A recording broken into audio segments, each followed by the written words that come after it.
नमस्कार, मैं संदीप सिंह धाम। दोस्तों, आज मैं आपके सामने कुछ बहुत ही ज़रूरी विषय पर, बहुत ही ज़रूरी टॉपिक पर आपके साथ विचार विमर्श करने और आपका ध्यान आकर्षित करने के लिए आया हूं।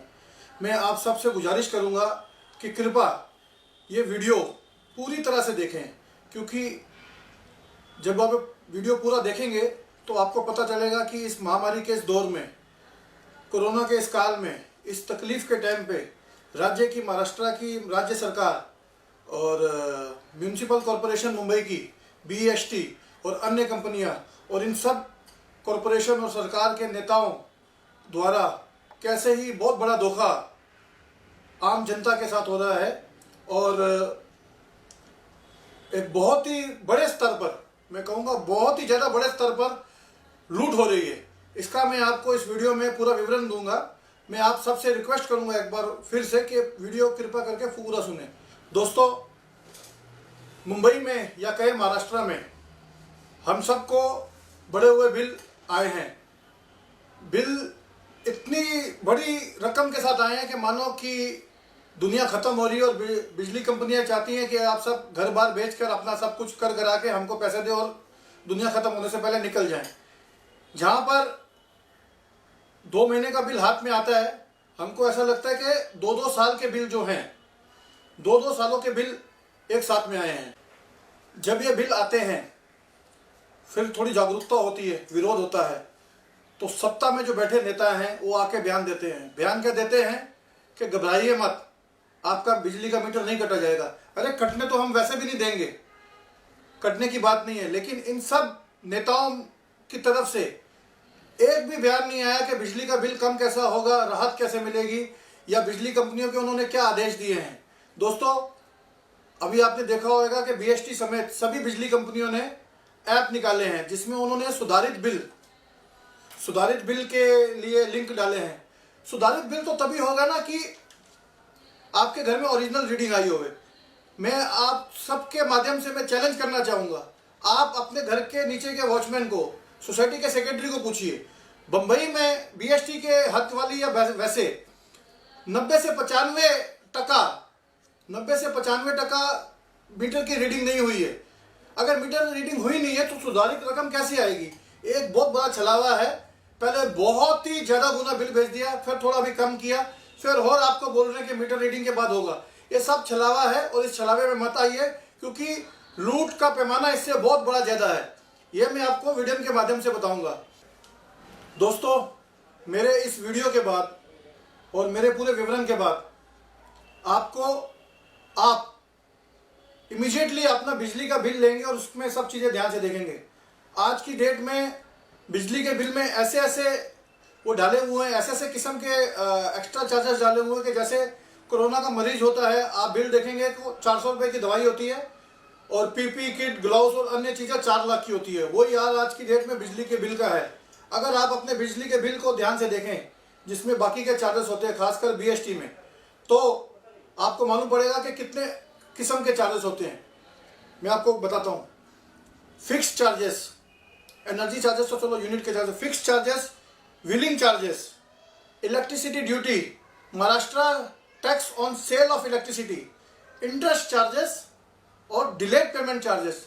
दोस्तों, सत्ता में बैठे जो सत्ताधारी हैं, सत्ता नशीन हैं, सत्ता के नेता हैं और BEST के और अन्य बिल के जो मैनेजमेंट है, उनको चुल्लू भर पानी में कूद जाना चाहिए। इस महामारी के दौर में, महामारी के इस बड़े भयंकर दौर में आप जनता से इंटरेस्ट मांग रहे हैं। थोड़ी तो शर्म होनी चाहिए कि बिजली का बिल पहले तो आपने रीडिंग भेजी नहीं, और इस महामारी के दौर में अगर आप इंटरेस्ट नहीं लेंगे तो क्या जाएगा आपका? किस टाइप का इंटरेस्ट मांग रहे हैं? अच्छा, इंटरेस्ट तो मांग रहे हैं, उसके साथ में मांग रहे हैं डिलेड इंटरेस्ट के ब्याज अलग, उसके बाद मांग रहे हैं delayed fee payment. Delay fee payment माने जो लेट भरते हैं उसके भी पैसा, वो कितना? ₹1.25 सब 1.25% पर मंथ, माने 15% साल का आपसे डिलेड पेमेंट ले रहे, और इंटरेस्ट अलग। मतलब 100 रुपये के ऊपर आपको 15 रुपया डिलेड पेमेंट और 15 रुपया वो। 100 रुपये के ऊपर 30 रुपये तो लोग वैसे ही फाइन मार रहे हैं, कोरोना होवे या नहीं होवे। इस कोरोना के काल में इतना बड़ा चीज लेने का मुझे औचित्य और सिस्टम समझ में नहीं आ रहा। डिलेड पेमेंट के साथ में और इंटरेस्ट के साथ में ये 20 से 25% होता है। बीएमसी और बीएसटी अपनी एफडीएल रखती है 6 से 8% पे, आपको बैंक से मिलता है 6 से 8%, और बाहर आप वसूल रहे कस्टमर से 20 से 25%। ये कहाँ का न्याय है? ये कैसा इंसाफ है? ये होना चाहिए। अच्छा, इसके बाद फिर आता है फिक्स चार्जेस।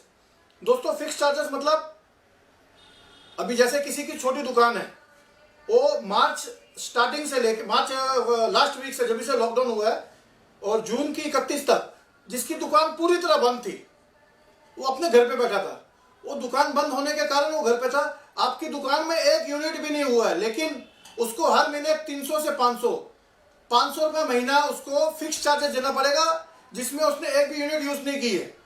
ये 500 रुपये लेने का मतलब क्या है? आपने अपनी सर्विस दी नहीं है, कस्टमर ने सर्विस ली नहीं है, तो आपको ये फिक्स चार्जेस लेने का मतलब क्या है? और ये फिक्स चार्जेस घर पे जो है वो 70 रुपये से लेके 135 रुपये तक, 150 तक जाता है। ये रेसिडेंस की बात कर रहा हूँ। जो आदमी घर पे है दुकान बंद करके, उसका दुकान पे भी आप वसूल रहे हैं और घर पे भी अन्याय करके एकदम उसका गला काटने के हिसाब से उसके ऊपर फिक्स चार्जेस लगा रहे हैं। फिक्स चार्जेस भी इस महामारी के दौर पे क्यों लेने हैं? आपको मत लीजिए ना फिक्स चार्जेस, ना दुकान से ना घर वालों से। क्यों ले रहे? जिसकी दुकान बंद थी, जिसकी एक यूनिट भी नहीं था, उसका आप यूनिट का चार्ज तो अलग से उसका अंदाजा भेज रहे हैं, लेकिन फिक्स चार्ज क्यों भेज रहे हैं? साथ में है विलिंग चार्जेस। विलिंग चार्जेस क्या है सर? कि जितना आपका यूनिट है, हर यूनिट के ऊपर, रेसिडेंस के ऊपर ₹1.35 विलिंग चार्जेस है। चाहे आपका फर्स्ट स्लैब में आवे या थर्ड स्लैब में आवे या फोर्थ स्लैब में आवे, आपको वो विलिंग चार्जेस देना ही पड़ेगा। अब उसमें एक और आती है चीज, Maharashtra tax on sale of electricity. दोस्तों, एक छोटा सा जीआर निकाल के महाराष्ट्र के फाइनेंस मिनिस्टर, महाराष्ट्र की सरकार ये सारी बिजली कंपनियों को आदेश दे सकती है कि सेल टैक्स जो महाराष्ट्र का टैक्स है मत लीजिए, ग्राहक के ऊपर मत बार डालिए। लेकिन वो ऐसा नहीं करेंगे, क्योंकि टैक्स नहीं मिलेगा तो वो सवा करोड़ की नई गाड़ी अपने मंत्रियों के लिए कहां से लेंगे? टैक्स नहीं मिलेगा तो वो ये गलत टेंडर के हिसाब से ये जो काम है, गलत टेंडर दे के ज्यादा भाव से चीजें लेने वाला काम कैसे करेंगे? खैर, मेरा ये मुद्दा बाद में आएगा। अभी मैं सिर्फ इलेक्ट्रिसिटी पे बात करना चाहता हूँ। इलेक्ट्रिसिटी में बात करना चाहता हूँ और मैं फिर से गुजारिश करूंगा कि एक अध्यादेश डाल के ये सेल टैक्स जो है, Maharashtra tax on sale of electricity, इसको पूरी तरह से बंद किया जाए। कोरोना काल के पूरे दौर में बंद किया जाए। दोस्तों, जनता के साथ बिजली कंपनियों का और सरकार का ये खिलवाड़ इधर बंद नहीं होता है।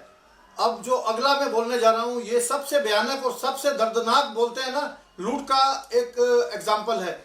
इससे बड़ी लूट, इससे बड़ी गला काटने का जो काम है आज तक पहले नहीं हुआ है। कोरोना काल की मैं बात कर रहा हूं।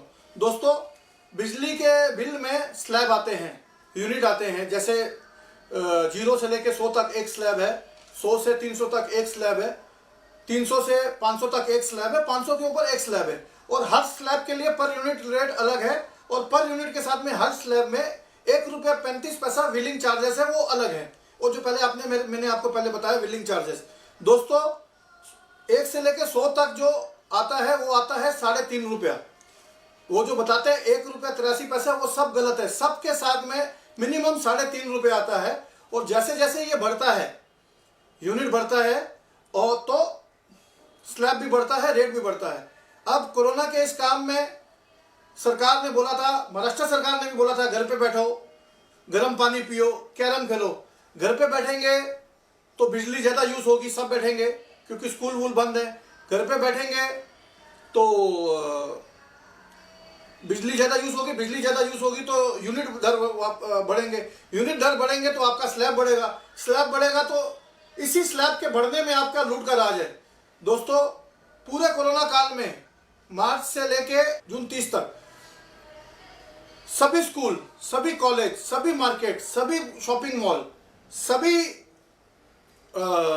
धार्मिक स्थल, सभी अन्य संस्थान, हर चीजें टोटली बंद थी।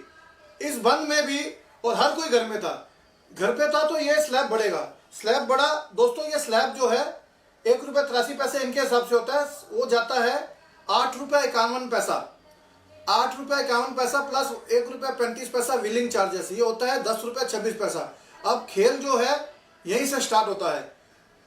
आपको बता दूं कि स्लैब का जो रेट है वो इसलिए रहता है कि बिजली कंपनियों का मानना है कि जो ज़्यादा वापरते हैं बिल, जब बिल ज़्यादा वापरते हैं, यूनिट ज़्यादा वापरते हैं, तो इनको बिजली कंपनियों को ग्रिड से यूनिट ज़्यादा रेट पे खरीदनी पड़ती है, और जो ज़्यादा रेट पे यूनिट खरीदनी पड़ती है उनका जो ये भार है ज़्यादा यूज़ करने वालों के ऊपर डालते हैं।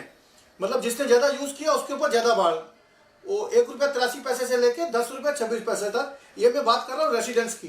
दोस्तों कोरोना के पूरे काल में 95% महाराष्ट्र की इंडस्ट्री बंद थी, 100% शॉपिंग मॉल बंद थे, 100% मार्केट बंद थी, 100% स्कूल कॉलेज बंद थे, 100% धार्मिक स्थल बंद थे, 100% छोटे दुकानदार बंद थे।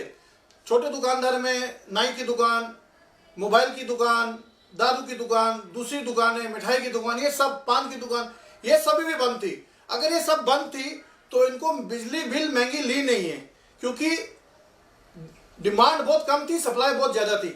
तो अगर सप्लाई ज़्यादा थी, डिमांड कम थी, तो उन्होंने महंगी नहीं ली। अगर महंगी नहीं ली तो कस्टमर के ऊपर ये भार तीसरे स्लैब में क्यों डाल रहे हैं? जिस कस्टमर का 3 रुपए के लगभग आता था उसको भी 8.5 रुपए और 10 रुपए के स्लैब में डाल दिया, क्योंकि आपने 2-3 महीना रीडिंग ले लिया। रीडिंग नहीं लेने के कारण स्लैब भी बढ़ा, स्लैब बढ़ा, और आपने महंगी दर डाली। महंगी दर इसके लिए डाली क्योंकि आप पहले बताते थे कि ये महंगी लेनी है, लेकिन अभी आपने कोई भी बिजली महंगी नहीं ली है, क्योंकि बिजली की डिमांड नहीं थी और सप्लाई बहुत थी। हर बिजली कंपनी ने, कोई भी कंपनी ने महंगी नहीं ली है। तो इसका जो अतिरिक्त भार है वो आपको कम करना चाहिए, और सब यूनिटदारों को, सब यूनिट को एक समान, रेसिडेंट्स को एक समान, एक तरीके का यूनिट दर देके, सबको छूट देके एक ही दर में लेके आना चाहिए। दोस्तों अभी भी जुलाई में दुकानें ऑड इवन के हिसाब से चालू हुई, रोड के एक तरफ एक दिन, रोड के उस तरफ एक दिन। तो उस हिसाब से हर जगह पर जहाँ पर ये आदेश चालू है वहाँ पर भी अगर आधी दुकानें चालू है तो मतलब आपको अभी भी आज की डेट में भी बिजली जो है आपको सस्ती ले रहे हैं, क्योंकि उतनी डिमांड नहीं है। क्योंकि डिमांड इसके लिए नहीं है कि आधी दुकानें बंद है। मैं आप सबसे फिर से एक बार रिक्वेस्ट करूंगा कि आप समझिए कि सप्लाई बहुत ज़्यादा है, डिमांड कम है, और इसके लिए बिजली की कंपनियों को ये छूट देनी चाहिए। और अभी बहुत सारे नेताओं ने ये डिमांड की है, सत्ता के पक्ष के भी, कि उन्होंने डिमांड की है कि हम बात करेंगे कि ये जो दर है ये पहले जैसी हो जाए, जो बिल है पहले जैसा हो जाए। पहले जैसा क्यों मांग रहे हैं? पहले कोरोना नहीं था, पहले सबके, कोरोना से पहले काम धंधे थे, बिजनेस थे, सब कुछ था। कोरोना के बाद काम धंधे भी नहीं है, लोगों घर पे बैठे हैं, नौकरियां छूटी हुई हैं, पगारें नहीं है। तो पहले जैसा क्यों? अगर चीज पहले जैसी नहीं है कोरोना काल में, तो आपको स्लैब भी आपको पहले से जैसा नहीं, एकदम शून्य मिनिमम दर पे सबको देना पड़ेगा। जिनके पास काम धंधा नहीं है वो कैसे भरेंगे? आप उनको भी बोलेंगे कि पहले जैसा भरो। पहले जैसा कैसे भर सकते हैं? पहले जैसी ना किसी के पास पगारें नहीं है, ना किसी के पास नौकरियां हैं, ना किसी के पास धंधे हैं। और धंधे भी अगर होंगे तो कोरोना जब खत्म होगा भगवान की दुआ से, उसके बाद भी 2-3 महीने के बाद से धंधे आने की, शुरू होने की उम्मीद होती है। तो आप से गुजारिश है सब नेताओं से कि ये डिमांड बिल्कुल गलत है कि पहले जैसा हो जाए। पहले जैसा नहीं चाहिए हमको, ऐसा चाहिए कि स्लैब एकदम कमती दर पे, मिनिमम दर पे होना चाहिए। सरकार को आदेश देना चाहिए सभी बिजली कंपनियों को, क्योंकि ना किसी के पास नौकरी है, ना किसी के पास बिजनेस बचा है। ये मेरी आप सबकी तरफ से सरकार को एक गुजारिश समझिए, या रिक्वेस्ट समझिए, या एक पॉइंट समझिए कि इसके ऊपर इनको काम करना ही पड़ेगा।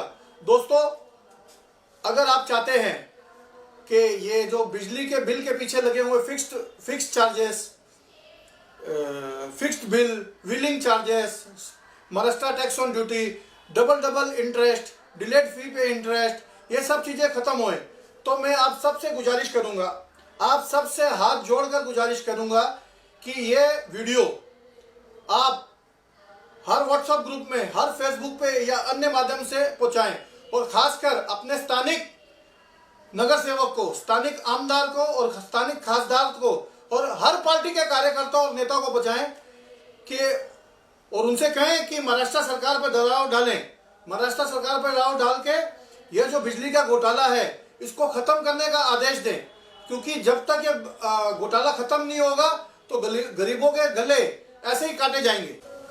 दोस्तों, बिना टेंडर के 1500 का पंखा 9000 के भाड़े पे 3 महीने के लिए लेते हैं। शर्म आती है कि डेड बॉडी के लिए जो बॉडी बैग होता है 200 वाला बैग 7000 में मंगाते हैं।